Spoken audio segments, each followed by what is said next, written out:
अस्सलाम वालेकुम नाज़रीन। पाकिस्तान के एक छोटे हाफिज़ कुरान कारी मोहम्मद अबू बकर ने ईरान के अंदर जो है एक किरात के मुकाबले के अंदर हिस्सा लिया और वहाँ पहली पोजीशन हासिल की। तो उसकी जो वीडियो है और उसकी खूबसूरत जो आवाज़ है वो बहुत आजकल सोशल मीडिया पर वायरल हो रही है।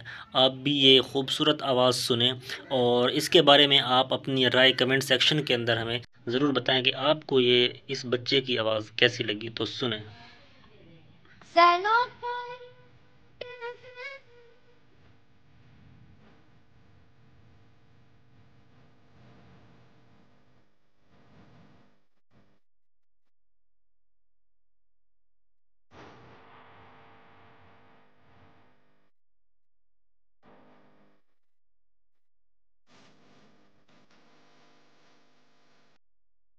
بسم الله الرحمن.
سنقرأ